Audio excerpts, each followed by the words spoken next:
How you doing, Pelicans fans? Andrew Lopez here, your new Pelicans sideline reporter, here with the voice, the radio voice of the Pelicans, Todd Graffagnini, here to recap day 3 of training camp.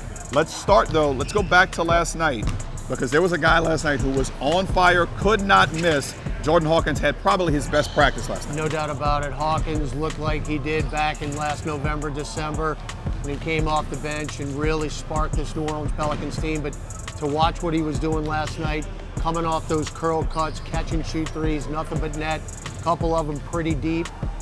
Look, Willie Green's got a lot of issues when you're talking about who is going to play, and that's a good problem to have. If Hawkins continues to perform like this in training camp and in preseason, it's going to be awful difficult to keep him on the bench. With the talk being about getting up more threes, you need guys like Jordan Hawkins to get that done. Let's shift to this morning's practice. We had a spirited practice so far, so much so that James Borrego was getting a little animated there at the end, huh? One of my favorite expressions to use, which I don't get to use often, is being physically restrained.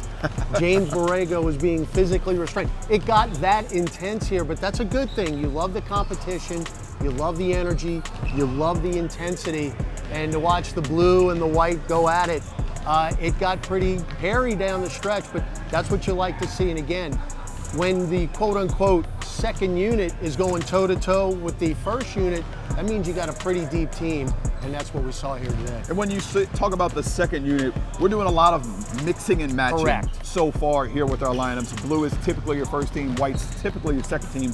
But today, we saw one guy switch that maybe you didn't think would switch, and that was Zion Williamson playing a little bit with the white team. But what did you see from him on the court that kind of gave you, hey, this is a good day for him? I love the screen setting that he was doing. I love the passing, but I also love the chirping, the trash talking.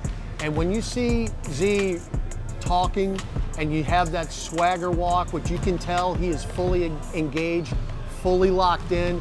And you know, we were talking about Jordan Hawkins last night. I know we're going to talk about who we thought who today's top player was, but Zion, you got to put him in the mix. I thought today was his best day just because he emerged a little bit. Our player of the day, I think this was our, like, when we talked about this before, it was unanimous. And didn't talk before that. Right. Jose Alvarado had probably, I think, his best practice of the day.